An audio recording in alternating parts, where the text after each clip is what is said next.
نحمده ونصلي على رسوله الكريم أما بعد فأعوذ بالله من الشيطان الرجيم بسم الله الرحمن الرحيم رب اشرح لي صدري ويسر لي أمري واحلل عقدة من لساني يفقهوا قولي۔ ابراہیم نے کہا میں اپنے رب کی طرف جاتا ہوں، وہی میری رہنمائی فرمائے گا۔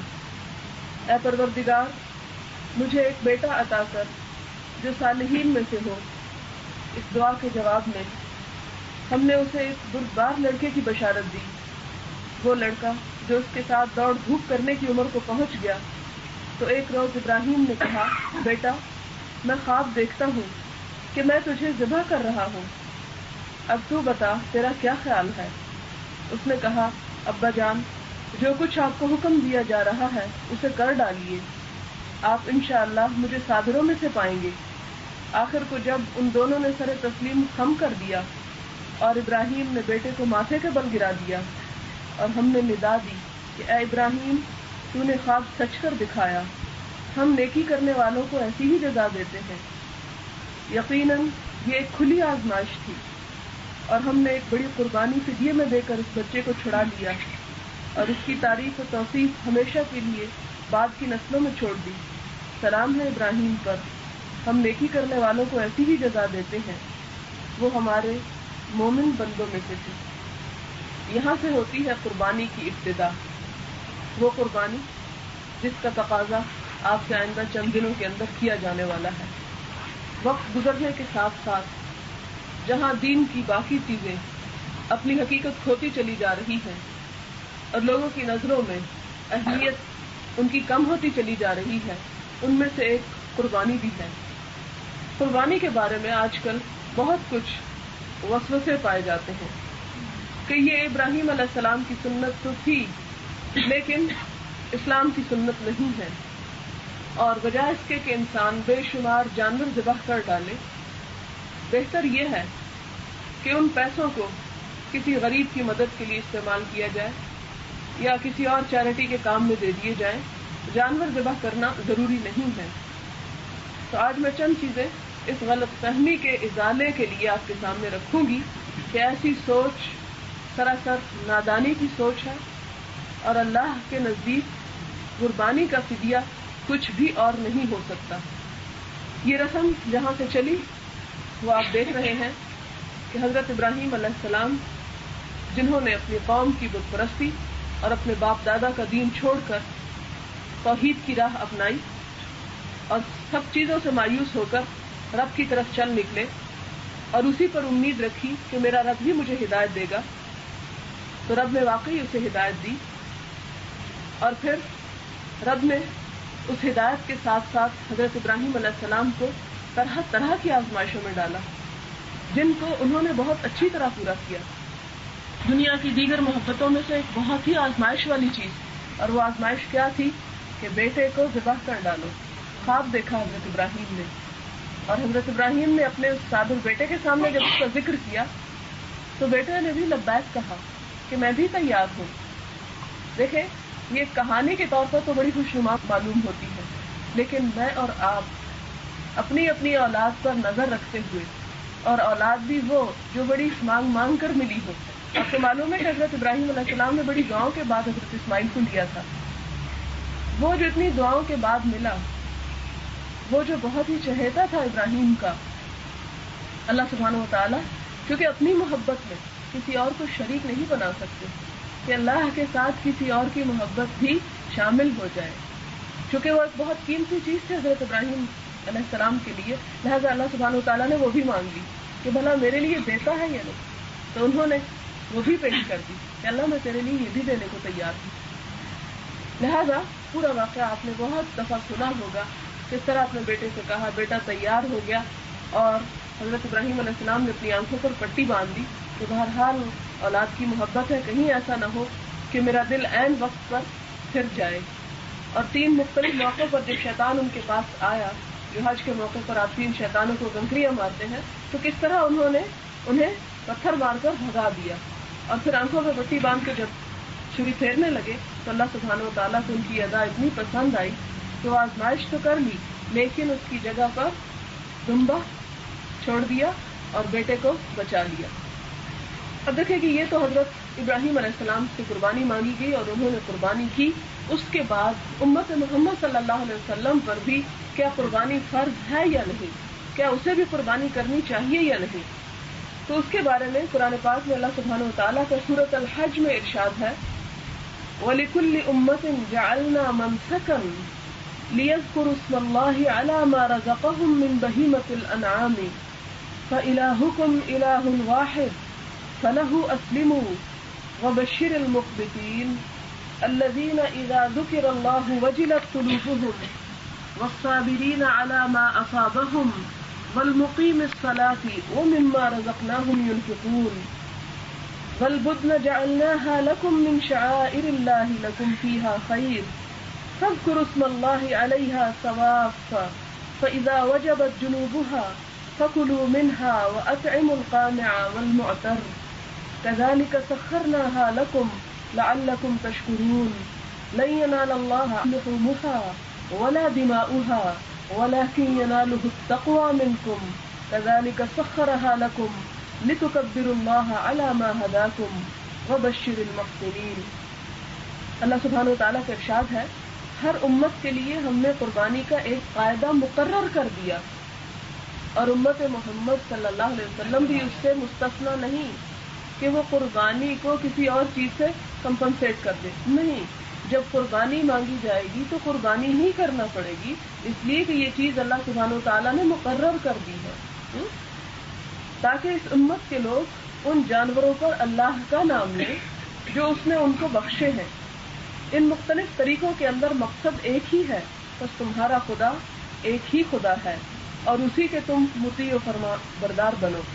اور اے نبی صلی اللہ علیہ وسلم، بشارت دے دو عاجزانہ روش اختیار کرنے والوں کو، جن کا حال یہ ہے کہ اللہ کا ذکر سنتے ہیں تو ان کے دل کانپ اٹھتے ہیں، جو مصیبت بھی ان پر آتی ہے اس پر صبر کرتے ہیں، نماز قائم کرتے ہیں، اور جو کچھ رزق ہم نے ان کو دیا ہے اس میں سے خرچ کرتے ہیں۔ پھر اس کے بعد اللہ سبحانہ وتعالیٰ ارشاد فرماتے ہیں، اور قربانی کے اونٹوں کو ہم نے تمہارے لیے شاعر اللہ میں شامل کر دیا ہے، اللہ کی نشانیوں میں شامل کر دیا ہے، یعنی قربانی کے جو بھی جانور ہیں وہ اللہ کی نشانیاں ہیں، اور ان نشانیوں کو تمہیں اسی طرح قائم کرنا ہے جس طرح اللہ نے انہیں قائم کرنے کا حکم دیا۔ تمہارے لیے ان میں بھلائی ہے۔ پھر ہم نے کہاں سے سوچ لیا کہ قربانی کرنا جانوروں کو ضائع کرنا ہے یا انہیں نقصان پہنچانا ہے یا پیسہ ضائع کرنا ہے؟ اللہ سبحانہ وتعالیٰ فرماتے ہیں تمہارے لیے ان میں بھلائی ہے، انہیں کھڑا کر کے ان پر اللہ کا نام لو، اونٹوں کو، اور جب قربانی کے بعد ان کی پیٹھیں زمین پر ٹک جائیں تو ان میں سے خود بھی کھاؤ اور ان کو بھی کھلاؤ جو قناعت کیے بیٹھے ہیں، اور ان کو بھی جو اپنی حاجت پیش کریں۔ ان جانوروں کو ہم نے اس طرح تمہارے لیے مسخر کیا تاکہ تم شکریہ ادا کرو۔ نہ ان کے گوشت اللہ کو پہنچتے ہیں نہ خون، مگر اسے تمہارا تقویٰ پہنچتا ہے۔ اس نے ان کو تمہارے لیے اس طرح مسخر کیا تاکہ اس کی بخشی ہوئی ہدایت پر تم اس کی تکبیر کرو، اور اے نبی صلی اللہ علیہ وسلم نیکوکار لوگوں کو بشارت دے دو۔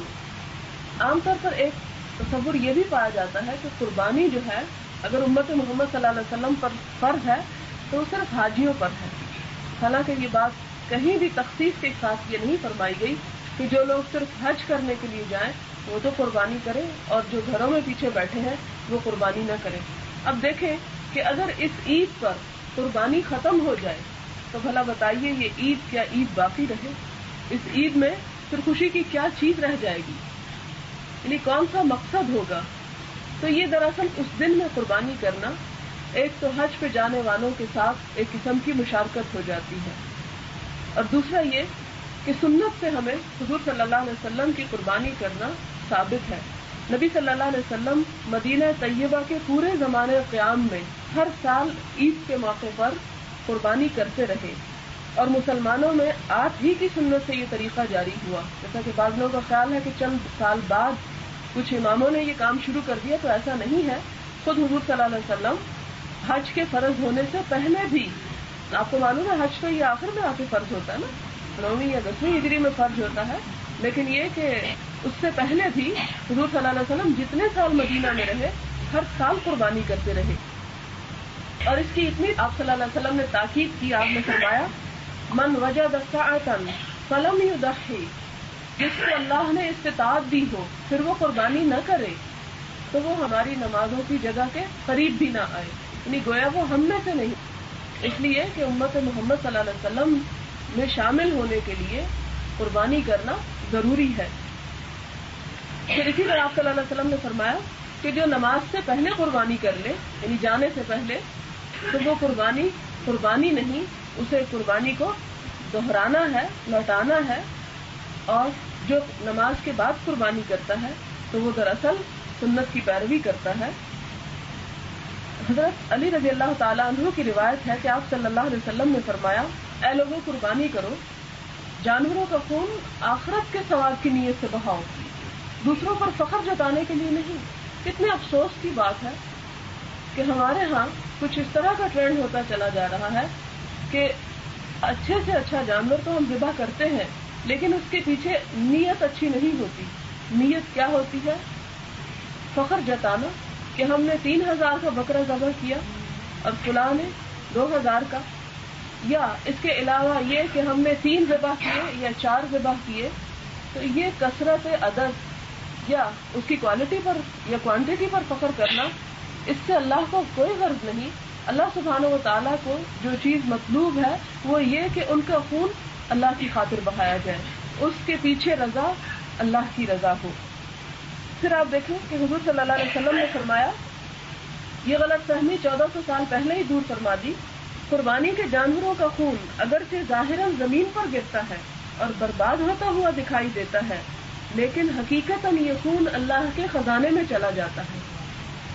پھر اسی طرح آپ دیکھیں کہ اگر ہم عقلی لحاظ سے دیکھیں تو بھی قربانی کا گوشت کبھی ضائع تو نہیں ہوا۔ کتنے ہی ایسے بے شمار لوگ ہیں، یعنی صرف اپنے اوپر نظر مت دوڑائیے یا اپنے ارد گرد والوں کو مت دیکھیے، امت مسلمہ کے اس حصے کو بھی دیکھیے کہ جس کو پورا سال گوشت کھانا نصیب نہیں ہوتا، اور ان کے لیے انہی دنوں میں گوشت کی فراوانی ہوتی ہے یا وہ پیٹ بھر کے کھا لیتے ہیں۔ اور ان سب سے پہلے آپ دیکھیں کہ کتنے بے شمار لوگ، ہزاروں کی تعداد میں لوگ سال بھر ان جانوروں کو پالتے رہتے ہیں کہ ان کا یہ ایک بزنس ہوتا ہے عید کے موقع پر ان جانوروں کو بیچنا۔ اب اگر سب لوگ قربانی چھوڑ دیں تو آپ دیکھیں کہ ایک طرف تو آپ دعویٰ کر رہے ہیں کہ اس پیسے سے آپ غریبوں کی مدد کر رہے ہیں، ان کو خیرات دے رہے ہیں، اور دوسری طرف آپ ان پیسوں کو یوں بانٹ کر مفت میں تقسیم کر کے لوگوں کو بیکار میں لینے کا عادی بنا رہے ہیں۔ تو اللہ کی سنت کا انکار جو ہے دراصل فائدے کی چیز نہیں، بلکہ عقل بھی اس بات کا تقاضا کرتی ہے کہ ایسا ہونا چاہیے جیسا کہ اللہ سبحانہ وتعالیٰ نے ہمیں حکم دیا ہے اور جس چیز کو پسند فرمایا ہے۔ ایک مسلمان کے لیے تو اتنا ہی کافی ہے کہ اس کا رب اسے کوئی حکم دے اور وہ آمنا و صدقنا کہے کہ اللہ مجھے قبول ہے، میری خوشی اسی میں ہے، اس لیے کہ میں نے تیرے سامنے اپنا سر جھکا دیا ہے۔ لیکن اگر یہ بات سمجھ نہ بھی آتی ہو تو پہلے نمبر پر آپ دیکھیں کہ پالنے والوں کا کتنا فائدہ ہے اس میں، دوسرے نمبر پر آپ دیکھیں کہ جتنے بھی جانور ذبح ہوتے ہیں ان کی ہڈیاں، ان کے بال، ان کی کھالیں، ان میں سے کون سی چیز ہے جو ویسٹ ہو جاتی ہے؟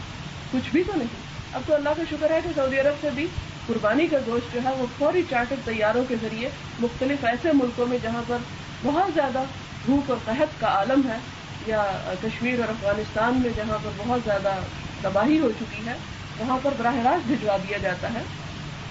اور اگر ایسا نہیں بھی تو مقامی لوگوں میں سے جتنے بھی سکت رکھتے ہیں، اگر وہ زیادہ سے زیادہ کریں گے تو جتنے بھی ان کے ارد گرد ضرورت مند ہیں وہ خود ہی اس کو استعمال کریں گے۔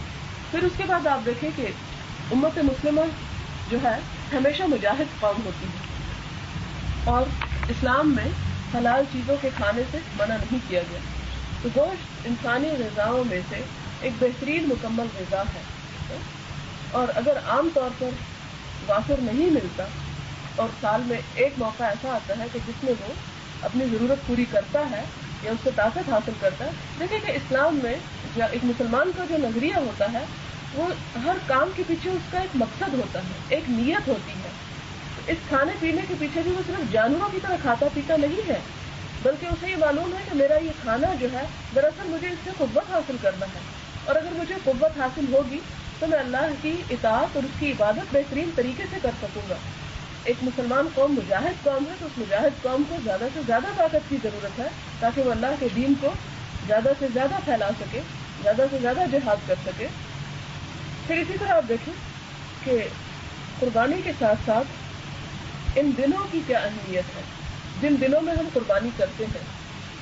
عام طور پر ذی الحجہ کے یہ دن ہمارے عام دنوں کی طرح گزر جاتے ہیں اور ہم اس بات سے بالکل بے خبر رہتے ہیں کہ ہمارے پاس کتنی بڑی دولت ہے جو دن رات ہمارے دروازے پہ پڑی ہے اور ہم اس کی طرف سے آنکھیں موڑے ہوئے ہیں.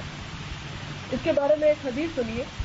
حضور صلی اللہ علیہ وسلم نے فرمایا ذی الحجہ کے پہلے 10 دنوں کے سوا زیادہ محبوب اور پسندیدہ عمل کسی زمانے میں بھی کوئی نہیں اللہ کے نزدیک. یعنی ان 10 دنوں میں جو بھی نیک کام کیا جاتا ہے وہ سال کے کسی بھی اور حصے میں کیے جانے والے کام سے اللہ کے نزدیک زیادہ پیارا ہے.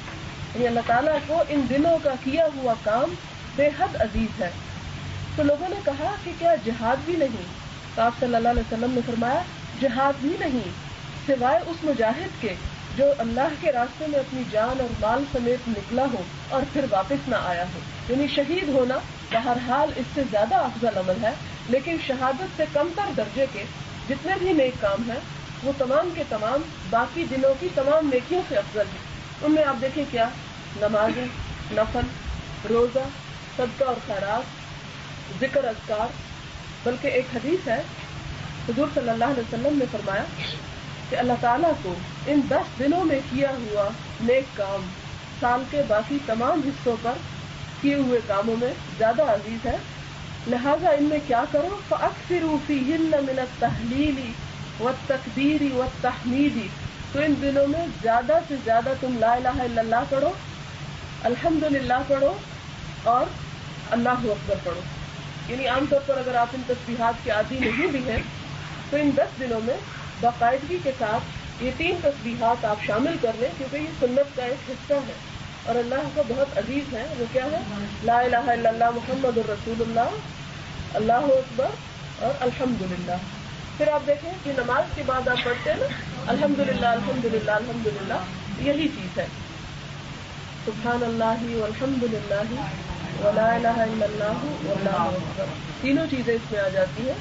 پھر اسی طرح آپ دیکھیں اللہ اکبر، اللہ اکبر، لا الہ الا اللہ واللہ اکبر، اللہ اکبر وللہ الحمد. یہ تکبیر جو ہے یہ بھی صحابہ کرام ان دنوں میں اور خاص طور پر عید کے دن میں بہت کثرت سے کرتے تھے. کبھی آپ کو اتفاق ہوا ہوگا عیدگاہ جانے کا تو آپ نے دیکھا ہوگا کہ یہ تسبیحات جو ہے نماز سے پہلے تک پڑھی جاتی ہے. پھر اسی طرح آپ دیکھیں ایک اور تسبیح ہے اللہ اکبر کبیرہ والحمد للہ کثیرہ وسبحان اللہ بکرۃ واصیلا. اس کا مطلب ہے اللہ اکبر کبیرہ، اللہ بہت بڑا ہے، بہت ہی بڑا. والحمد للہ کثیرہ، اور شکر ہے اللہ کا، تعریف ہے اللہ کی بہت ہی زیادہ. وسبحان اللہ، اور پاک ہے اللہ، یعنی میں یہ تسبیح کرتی ہوں بکرۃ واصیلا، صبح بھی اور شام بھی. تو ان میں سے آپ جو بھی آسانی کے ساتھ کر سکیں کرتے رہیں. کہ یہ دن بھی رمضان سے کسی طور پر کم نہیں ہے، مگر ہمارے یہاں افسوس کی بات ہے کہ رمضان میں تو ایک خاص اہتمام ہوتا ہے لیکن ان دنوں میں اہتمام نہیں ہوتا، جو کہ کرنا ضروری ہے. صرف حاجیوں کو سمجھا جاتا ہے کہ وہی عبادت میں ہے، ہم نہیں ہیں، حالانکہ ہم سب اس میں شامل ہیں. پھر آپ دیکھیے کہ عام طور پر ایسا ہوتا ہے کہ حاجی لوگ جو ہے وہ اس بات کا اہتمام کرتے ہیں کہ پہلے 10 دنوں میں اپنے ناخن نہ کاٹیں، بال نہ ترشوائیں. لیکن جو ہم لوگ ہیں ہمیں یاد بھی نہیں ہوتا کہ یہ ذی الحجہ کے دن اور اس کا اہتمام نہیں کیا جاتا. لیکن یہ مسنون ہے کہ جو لوگ قربانی دینا چاہتے ہیں خاص طور پر وہ حج پر جانے والوں کے ساتھ شریک ہونے کے لیے اجر و ثواب میں اور امت کا ایک حصہ ہونے میں وہ بھی قربانی دینے تک اپنے بال اور اپنے ناخن جو ہے وہ نہ کاٹیں. 9ویں کا جو روزہ ہے عرفہ کے دن کا روزہ، عرفہ آپ کو معلوم ہے کہ 9ویں کے دن کو کہتے ہیں جس دن حج ہوتا ہے. آپ کو معلوم ہے کہ حج جو ہے عام طور پر لوگ سمجھتے ہیں کہ مدینے میں جانا جو ہے وہ حج ہے، حالانکہ حج جو ہے وہ عرفات کے میدان میں 9 ذی الحجہ کو قیام کرنا. ہاں وہ قیام ایک لمحے کا ہی کیوں نہ ہو، زوال آفتاب سے بعد اس سے پہلے بھی نہیں اور غروب آفتاب کے بعد بھی نہیں. یعنی جب زوال ہونا شروع ہوتا ہے اس وقت سے لے کر غروب آفتاب تک، ظہر کے شروع ہونے سے مغرب تک جو وقت ہے، یہ آپ کو لازماً عرفات کی ان حدود کے اندر جو مقرر کی گئی ہیں اس میں آ کے آپ کو گزارنا ہے، چاہے 5 منٹ کے لیے ہو چاہے 1 گھنٹے کے لیے. یہ ہے کہ مسنون یہ ہے کہ غروب آفتاب کے وقت نکلا جائے وہاں جب اعلان ہوتا ہے. اب یہ کہ جو لوگ وہاں حج نہ کر رہے ہوں وہ اب کیا کریں، تو ان کے لیے بھی اللہ سبحانہ و تعالیٰ نے ایک بہت ہی برکت اور ثواب کی چیز رکھی. حضرت ابو ہریرہ سے روایت ہے کہ حضور صلی اللہ علیہ وسلم نے فرمایا کہ عرفہ کے دن روزہ رکھنا 2 سال کے گناہوں کا کفارہ ہے، ایک گزرے ہوئے اور ایک آنے والے. لہذا کوشش کیجئے کہ اس دن کا روزہ جو ہے، یعنی حج کے دن کا روزہ، جیسے نیکسٹ ڈے عید ہے، تو صرف شاپنگ میں نہ گزر جائے بلکہ روزہ بھی ساتھ رکھ لیا جائے، کیونکہ اس روزے کا بہت ثواب ہے. لیکن جو لوگ حج کر رہے ہوں وہ نہیں یہ روزہ رکھ سکتے، ان کو منع کیا گیا ہے. کیونکہ ایک دفعہ ایسا ہوا کہ صحابیہ تھیں، انہیں اس بات کا پتہ کرنا تھا کہ حضور صلی اللہ علیہ وسلم روزہ سے ہیں یا نہیں، کیونکہ انہوں نے اس بات کو سن رکھا تھا کہ اس دن کے روزے کا بہت اجر و ثواب ہے. تو انہوں نے دودھ بھیجا آپ صلی اللہ علیہ وسلم کے پینے کے لیے، جبکہ آپ صلی اللہ علیہ وسلم عرفات میں خطبہ دے رہے تھے، حج کا خطبہ. تو آپ صلی اللہ علیہ وسلم نے وہ دودھ نوش فرمایا، جس سے انہیں اس بات کا یقین ہو گیا کہ آج کے دن حاجی روزہ نہیں رکھیں گے، ان کا روزہ نہیں ہوگا.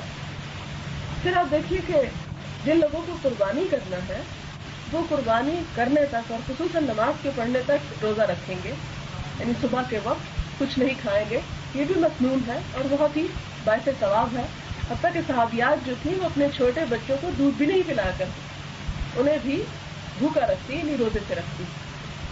تو یہ ہے کہ جو بھی سنت کو زندہ کر سکے، نماز کے بعد جب واپس آئیں گے گھر تو اس وقت آپ کچھ کھائیں. بہتر یہ ہے جن لوگوں نے قربانی کرنی ہے قربانی سے کھائیں، لیکن یہ کہ اگر آپ کو رسائی میسر نہیں تو سارا دن بہرحال آپ روزہ نہیں رکھیں گے. اس میں اگر تو امید ہے کہ جلدی ہو جائے گا تو پھر تھوڑا اور صبر کر لیں. پھر آپ دیکھیں کہ 9 تاریخ سے لے کر 13 تاریخ تک ایام تشریق انہیں کہا جاتا ہے. ان 4 دنوں میں خصوصاً فرض نماز کے بعد اور ویسے چلتے پھرتے یہ تکبیریں جو ہیں یہ زبان پر ہونی چاہیے. حضور صلی اللہ علیہ وسلم کا یہ طریقہ ہے، تو یہ بھی آپ صلی اللہ علیہ وسلم کی سنت ہے. ہمیں اس سنت سے بھی محبت کرنا چاہیے اور اسے اپنا اعمال کا ایک حصہ بنانا ہے انشاءاللہ ان 4 دنوں میں. تو تکبیریں کیا ہیں؟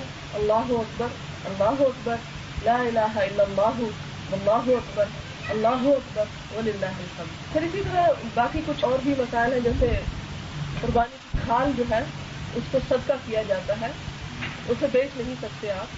اسی طرح قصاب جو ہے، یہ قصائی جو ہے، اسے آپ قربانی کے گوشت میں سے اجرت نہیں دیں گے بلکہ الگ سے اجرت دیں گے. ویسے اگر آپ ہدیے کے طور پر اسے گوشت دینا چاہیں تو وہ ہدیہ ضرور ہوگا لیکن اس کا صلہ نہیں ہوگا، یہ نیت نہیں ہوگی. اسی طرح یہ ہے کہ جن لوگوں نے قربانی کرنا ہو وہ اپنی قربانی کو اپنے ہاتھ سے کریں تو زیادہ بہتر ہے. اب ایک خواتین کے بارے میں، خواتین قربانی کر سکتی ہیں لیکن اگر نہ کرنا چاہے تو نہ کرے. ہمارے ہاں عام طور پر یہ تصور پایا جاتا ہے کہ عورت ذبح نہیں کر سکتی اور عورت کے ہاتھ سے ذبح کیا ہوا مکروہ ہے یا حرام ہے. حالانکہ اسلام میں اس کا کوئی تصور نہیں.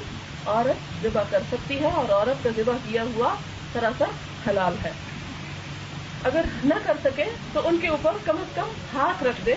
ہاتھ رکھنا بھی جو ہے وہ مسنون ہے، لیکن یہ نہ ہو کہ پتہ ہی نہ ہو کہ گوشت کہاں بنا، کہاں کٹا اور کہاں گیا. یہ چیز نہیں ہونی چاہیے کیونکہ اس گوشت کو دیکھ کر یہ خاص قسم کے جذبات انسان کے اندر پیدا ہوتے ہیں. تو دیکھیں کہ قربانی کی بہت ساری حکمتیں ہیں جو آپ مختلف میگزینز میں ادھر ادھر سنیں گے، پڑھیں گے، وہ فلسفے، وہ یہاں بیان کرنے کی اتنی ضرورت نہیں ہے مجھے. مختصراً یہ بات عرض کرتی چلوں کہ قربانی دراصل انسان کو قربانی کرنا سکھاتی ہے، کہ انسان صرف ایک جانور کو ذبح نہ کرے بلکہ اپنے ان جذبات کو، اپنے ان افکار کو، اپنی ان سوچوں کو اور اس انا کو جو اللہ کی اطاعت کے آڑے آ جاتی ہے اسے بھی قربان کرنا سیکھے. یہ دراصل انسان کو سکھاتی ہے کہ جس خدا کی خاطر وہ اپنے خون پسینے کی کمائی کا پیسہ لگا کے ایک جانور ذبح کر رہا ہے، اسی خدا کی خاطر انسان ان ناپاک جذبات کو بھی قربان کرنا سیکھے، حرص و حوث کو قربان کرنا سیکھے ایک دوسرے کے ساتھ جو ظلم و زیادتی ہے اس کے جذبات کو قربان کرنا سیکھے، جو عام طور پر رشتے داروں کے اندر، پڑوسیوں کے اندر، دوستوں کے اندر یا کسی بھی تعلق کے اندر پائی جا سکتی ہے، کیونکہ تعلق سے مراد یہ کہ انسانی معاشرے میں پائے جانے والے جتنے بھی تعلق ہیں وہ سب اس میں شامل ہیں، تو ان کے اندر بھی ایثار اور قربانی کا جذبہ انسان کے اندر پیدا ہونا چاہیے، اپنے آپ کو، اپنی خواہش کو مار کے دوسرے کی خاطر کچھ کرنا، اپنے آپ کو پیچھے رکھ کے دوسرے کو چانس دینا، یہ چیزیں جب تک ہمارے اندر پیدا نہیں ہوتی اس وقت تک ہم اللہ سبحانہ و تعالیٰ کی محبت کو نہیں پہنچ سکتے، جو دراصل ہمارا ٹارگٹ ہے۔ اللہ سبحانہ و تعالیٰ فرماتے ہیں لن تنالوا البر حتی تنفقوا مما تحبون، تم اللہ کی محبت تو پا ہی نہیں سکتے جب تک وہ خرچ نہ کر ڈالو جس سے تم محبت رکھتے ہو۔ اب بعض اوقات انسان اپنے آپ سے بڑا محبت رکھتا ہے، اس کے اوپر کوئی بات نہیں سنوں گی، سب گوا رہا ہے، اللہ کی راہ میں صدقہ اور خیرات بھی خوب ہو رہا ہے، نمازیں بھی پڑھی جا رہی ہیں، لیکن اگر ہمیں کسی نے تھوڑا بہت برا بھلا کہہ دیا تو عمر بھر کے لیے اس کے دشمن ہو گئے یا عمر بھر کے لیے اس سے تعلق کاٹ کے بیٹھ گئے، تو یہ چیز غلط ہے۔ انسان جب ہم دوسرے کے ساتھ زیادتی کر جاتے ہیں تو دوسرے کی سہنے کی بھی عادت ہونی چاہیے، تو ایسی چیزوں کو انسان ذبح کرتا چلا جائے، اور خاص طور پر ایسے دنوں میں اور ایسے مواقع پر اس چیز کی تجدید بھی کرے۔ قربانی جو ہے جو صاحب استطاعت ہو اسی پر ہے، اگر بیوی خود کمانے والی ہے یا اس کا کہیں سے بھی آمدنی کا کوئی ذریعہ ہے تو وہ کر سکتی ہے الگ، اور اگر شوہر اس کی طرف سے کر دے تو ٹھیک، لیکن اصرار کر کے اور ضد کر کے اور گھر کی فضا خراب کر کے اسے قربانی نہیں کروانی چاہیے۔ قربانی تو دراصل جذبات کی قربانی ہے، اگر آسانی سے آپ کے شوہر آپ کے لیے بھی کر رہے ہیں تو ٹھیک ہے، لیکن اگر آپ خود جاب کرتی ہیں، خود کمانے والی ہیں، تو پھر آپ کو بھی کرنی ہے۔ سبحانک اللہم و بحمدک نشہد ان لا الہ الا انت نستغفرک و نتوب الیک۔ والسلام علیکم ورحمۃ اللہ وبرکاتہ۔